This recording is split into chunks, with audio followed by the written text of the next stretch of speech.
شخص وهبني ربي سبحانه وتعالى شيء من التفكير، فلا أريد أن أبخل بذلك على الوطن التونسي العزيز. إخواني، أنا متأكد وأنتم أيضا الوضع أمام مشاهد فيه، وأن أصبحنا الآن نعيش في ديكتاتورية لا مثيل لها، فهي ديكتاتورية سياسية يفرضها الغنوشي، وكأن هذا الرجل يملك البلاد ويملك التراب ويملك العباد. من نهار اللي شفنا رشد الغنوشي ونحن في التوافق، كل مرة لابد من التوافق، ومع الأسف حتى مرة ما تم التوافق إلا حسب ما يوافق الغنوشي، ولا مرة تم التوافق على شيء الغنوشي ما هوش موافق عليه. الغنوشي اللي جعل من المجلس التأسيسي النهضوي ذوي الأغلبية النهضوية جعل منه برلمان وهو ما هوش برلمان، ولا علاقة للمجلس التأسيسي بالبرلمان. رشد الغنوشي اللي فتح أبواب السلفيين والأحزاب السلفية اللي ما تعترفش بالقانون التونسي وهي في الواقع محظورة، وعفس على القانون وحل الأبواب للسلفيين بواسطة علي العريض وحمادي جبالي، ونعرفوا أن سلومة أشغال فيما يخص العنصر السلفي.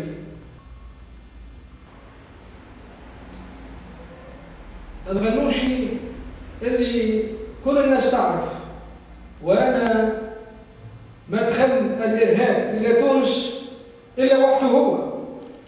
الإرهاب ما كانش وقت بن علي، كان وقت الغنوشي، وما كانش وقت بورقيبة. لأول مرة في تونس يدخل العنصر الإرهابي ويبدأ يقتل ويذبح، والسلفيين يشولون ويجولون. كل هذا تم في وقت الغنوشي، وكل هذا والشعب ساكت، كل هذا والمواطنين قاعدين يتأملوا لعل وعساه الشخص هذا يثوب إلى رشده، لأن الشعب التونسي هو شعب مسالم، وليس هو شعب بتاع مظاهرات ومكافحات في الشوارع. نظن اليوم الشعب التونسي اصبر برشا واصبر أكثر ما يلزم، والغنوشي اللي ماطل في الانتخابات توا لمدة 3 سنوات والناس كل صارع فيه وهو يباطل في الانتخابات، ولا يمكن أن تقام هذه الانتخابات إلا بعد أن يقضي الغنوشي 4 سنين في الحكم، ولا حق له في ذلك، لأن الغنوشي هو يعني حزب ذو أغلبية في المجلس التأسيسي، ولا حق له في باندا بتاع 4 سنوات، ولا حق له في تكوين الحكومة، ولا حق له في تسمية بن جعفر والمرزوقي كما يحب يريد، وزكاها من المجلس النهضوي، يعني حب من حب وكره من كره. الغنوشي ركب علينا وركب على كرايمنا وركب على رؤوسنا، وحتى في يعني الحكومة اللي هي توا تمارس ما تم تسمية رئيس حكومة إلا بموافقة الغنوشي، وجاء رئيس الحكومة سيد الجمعة وهو من حكومة الغنوشي. رشد الغنوشي أصبح مش ملك، أصبح يعني كأنه يعني كان شراء البلاد بفلوسه وشراء رقاب العباد اللي ما يعجبوش واللي يجي ضده يعني هاك شفتوا الله يرحمهم كلهم الكرتوش وغبرت الدماء بتاعهم، وأصبح من المستحيل باش أهاليهم أو حتى الحزب يعني العمال عن طريق يعني الهمامي كان من الإمكان باش يتقدم بقضية إلى محكمة الهاي على غرار ما صار في قضية الحريري في لبنان، ولكن هذا ما صارش لأن الضغوطات نتاع الغنوشي ما تخلي حتى إنسان يبحث في القضية وما خلتش القضاء يتصرف كما يجب. ووزارة الداخلية خوصة في صباع الغنوشي يفعل بها كما يشاء. حركة النهضة لا تعني شيء لأنها عبارة عن خوصة ثانية في يد الغنوشي يدورها كما تحب. الغنوشي ملكنا من جميع الشيرات ويحب يتصرف فيها كما يحب ويريد، ويحب يجعل من تونس مقر للإخوان اللي يرفضهم العالم العربي، ويحب يجعل من تونس محطة للاستشفاء وللنزهة القطرية، ويحب يتصرف في كل ما هو في تونس تحت يده، يعني أكثر مما كان يتصرف بوهبة. راشد الغنوشي اليوم يعني ينتهز فرصة تكاثر الأحزاب وينتهز فرصة بساطة الأحزاب، ويحاول باش كيما عمل الترويكا الأولانية يحاول باش يعمل ترويكا أخرى اللي بواسطها يزيد يتحكم في البلاد لمدة 50 سنة على الأقل. على كل هو ينوي التصرف في البلاد إلى ما لا نهاية، وكأن البلاد لا فيها لا شعب ولا فيها رجال. إخواني بكل صراحة مش فاضل كاس، بل فاضت البلاد وفاضل بحر نتاع البلاد. اللي يسموا فيه الحوار الوطني بات يعني كما قلنا خاتم في صباع الغنوشي يصير فيه كما يحب ويوجهه كما يحب. والغنوشي اللي فرض علينا الرئيس المصري المرزوقي فرضا وقهرا، ورئيس بدون انتخاب لمدة 3 سنوات، رئيس بدون انتخاب، دولة بدون رئيس يعني شرعي لمدة 3 سنوات أو 4 سنوات. هذا هو الشحاب المرزوقي، نعيشوا تحت رئيس غير شرعي لمدة 4 سنوات، وهذا ما صار حتى مرة في العالم إلا هنا في تونس تحت الإرادة والديكتاتورية الغنوشية. تحب اللي تحب واللي ما تحبش اضرب راسك على الحيط، لأنه ما فماش واحد يقف ضده، ما ثماش واحد يكافحه، ما ثماش حتى قوة تكافح قوة الغنوشي. وفي الواقع يعني هناك قوة عظيمة وكبيرة ما ينجمش يقف قدامها الغنوشي لو تحركت هذه القوة الشعبية. وأنا لا أدعو أن تتحرك هذه القوى الشعبية، لكن يعني الشيء فاض الكاس وفاض البحر كما قلت. راهو ما عادش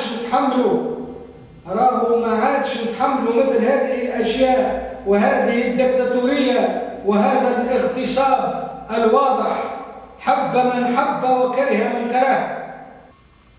سمعتنا في الخارج تشوهت، وفقدنا صداقاتنا مع مصر العزيزة ومع الجزائر، وفقدنا صداقاتنا في العالم العربي والعالم الغربي، وحتى حد ما مد لنا يد المصاب يعني الإعانة، وحتى واحد ما حب يقف معانا، لأن البلاد ما هياش بلاد حرة، والشعب التونسي يعرفوه مقهور، وما عادش حتى واحد عنده ثقة في الغنوشي إلا هو عنده ثقة في نفسه، وهو يفرض إرادته على الشعب التونسي ويمثل الشعب التونسي في الجمال في الدول الخارجية وفي المؤتمرات. وحتى واحد ما فوضه باش يعمل هذا. من يقول تونس يقول الغنوشي اليوم. راشد الغنوشي اليوم عندما أيس تقريبا وعرفوا أن الانتخابات الرئاسية ما هياش باش تكون إلى مرشح النهضة سي حماد الجبالي اللي بكل مهزلية قال أني نقبل فيستا وراني ما عادش نهضاوي، انتخبوني باش نولي رئيس دولة وبعدين توا نرجع نولي نهضاوي. يعني مهازل وأضحوكة. وكذلك مرشح علي العريض عندما عرف الغنوشي وأن الانتخابات ما هياش بصفه، يعني دور الدولاب باش يأتي بالفكرة الجديدة. لابد من أن يكون الرئيس تاع الجمهورية توافقي، وإحنا قلنا بعمرنا ما شفنا توافق في هالبلاد إلا لفائدة الغنوشي واللي وافق عليه الغنوشي نفسه. اليوم الباشا حايد السبسي احنا نحترموه ونعزوه رغم صار اللي صار ورغم الماضي نتاعو. على كل حال الثورة صارت في تونس راهي ما هياش باش نعيشوا تحت صباط الغنوشي ولا تحت يعني رئيس عمره 85 سنة. عملنا ثورة حتى يكون في تونس رئيس شباب، رئيس شبابي ورئيس مثقف ورئيس قوي ونظام رئاسي. والأخ سي الباشا قايد السبسي مع كل احتراماتي ليه، أنا لا أظن أنه إنسان قوي بالدرجة اللي ممكن باش يسير البلاد. أنا أتهمه بالضعف. هو ضعيف ويمشي مع التيار ويمشي مع الأغلبية وليست له يعني فكرة المبادرة وليست له قوة الرئاسة وليست له سن الرئاسة. فأي رئيس هذا سيحكم تونس؟ الله غالب. يعني التجمعيين لو كان احنا من المرة الأولى ما خلعناهمش ما كانش يصير هذا. واللي خلع التجمعيين هو بيدو الباشا حايد السبسي. وكيف اليوم يرجع على رأس القائمة التجمعية وباتحاده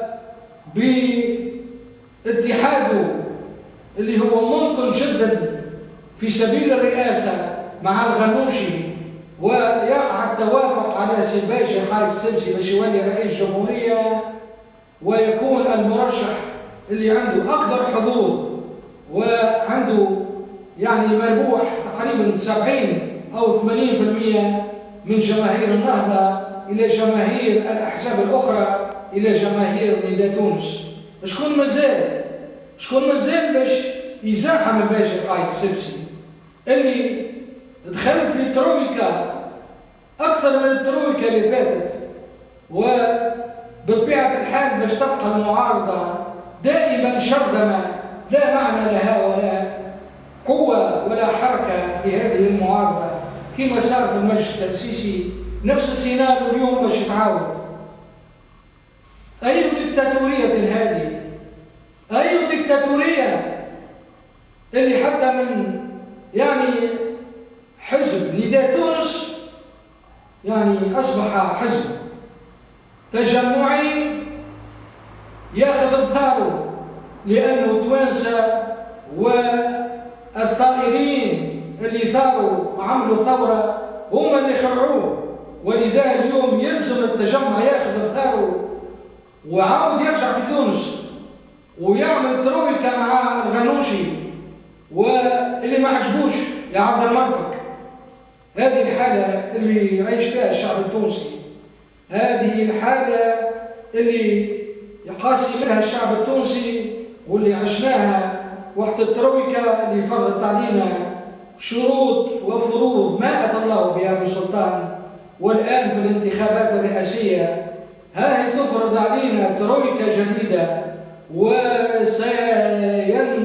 رئيس رغم أنوف الثوار وأنوف الديمقراطيين ورغم الجبهة الشعبية اللي في الواقع ترأسها حمل همامي وكان يسيرها حمل همامي اللي كبلها ساعدها.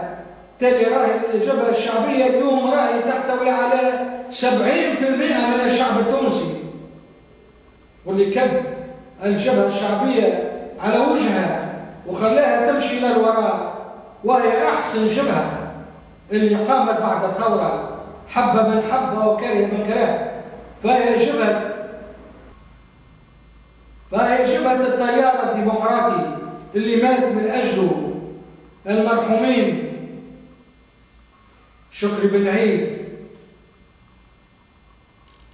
ومحمد إبراهيمي رحمهم الله وتغمدهم في جنة الفردوس، وكذلك بقية من الشهداء.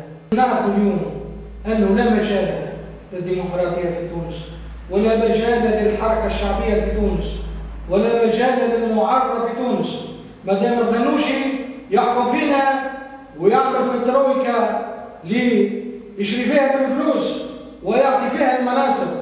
كيفاش تحبوا الباشا حاج السبسي اليوم ما يصبحش صديق للغنوشي، وقت اللي الغنوشي ما بقاش عنده رجال باش يولي رؤساء الجمهورية، فقرب هذا الشخص ومكنه من رئاسة الجمهورية. هذا الشيء اللي أنا ما حبيتش باش الباشا قايد السبسي يشد رئيس الجمهورية، لأنه ضعيف وذهب مع تيار الغنوشي في وقت اللي كان منذ زمان أيام قليلة كان يذم في النهضويين، وكان يقول سيأتي يوم وسنزيل يعني النهضويين ومعهم الرئيس الرعواني منصف المرزوقي. وكانت عنده نظرة يعني أولية، نظرة ديمقراطية، واليوم ولات نظرة توافقية نهضوية. أيها الشعب التونسي، يمكن هذا آخر فيديو نعمله لأني أصبحت مريض وغير قادر على التعبير، لأن قلبي يبكي وعقلي يبكي، والبلاد انتهت لأن شعبها انتهى، وأن البلاد ما عادش يحميها حتى واحد، لأن الجيش أصبح في قبضة النهضويين وفي قبضة المرزوقي اللي النهضة فرضته خاصة من أجل أن يسيطر على الجيش وأن يوجه الجيش حسب إرادته وحسب ما تشتهيه النهضة. إخواني، نباركوا نجاح مصر الشقيقة وقدم تهانية الخاصة لعبد الفتاح السيسي، ذلك الرجل العظيم اللي ما توجدش مثله في هذه البلاد. وما علي في آخر هذا الكلام إلا أن يعني أستغرب كيف يمكن أن تسير انتخابات برلمانية تحت حكم المنصف المرزوقي وتحت ديكتاتورية الغنوشي. كيف يمكن أن تكون هذا؟ احنا كنا نتصور أن الانتخابات الرئاسية باش تجي وسننتخب رئيسا بالسفراج يونيفرسال لا بالتوافق النهضوي. كنا نظن أن رئيسنا باش ننتخبوه، ولكن التوانسة ما يفرحوش بانتخاب رئيس جمهورية. أو جات عملية التوافق توا اللي باش تمكن سي الباشا قايد السبسي باش ياخذ 80% و 85% من الأصوات. يعني إيه الانتخابات اللي ما زلنا باش نعملوها احنا للرئاسية؟ أنا واحد من الناس لن أخرج على هذه الانتخابات. ولو كان الشعب حر يلفا بويكوتي هذه الانتخابات وما يمشي لهاش، لأنها انتخابات توافقية وليست انتخابات شعبية. ونحن يعني عفوا وأنا لأني ما عادش عيني باش نتكلم باسم الشعب اللي تخلى على بلاده. أنا كمواطن أطالب بأن تكون الانتخابات الرئاسية قبل كل شيء، ورئيس منتخب من طرف الشعب وهو يشرف ويسير على هذه الانتخابات ويقف عليها حتى تمر الأمور على أحسن ما يرام. أما أن تكون أيضا الانتخابات التشريعية هي انتخابات سياسية كما صار فيه يعني المجلس التأسيسي المشؤوم، فهذا أيضا ليس برلمان. البرلمان يجب أن ينتخب في الدوائر الولايات، كل ولاية تخرج 2 أو 3 نواب، يعني اللي تحبهم الولاية وأبناء الولاية، مش اللي يفرضهم الغنوشي واللي يزكيهم واللي يشري لهم أصواتهم بالفلوس. هاي الانتخابات التشريعية يلزم تكون فيها عناصر، كل ولاية تخرج عناصر منها ويتكون البرلمان من هذه العناصر، ويدافع كل على جهته ومدينته وولايته، ولا يدافع على السياسة العامة النهضوية.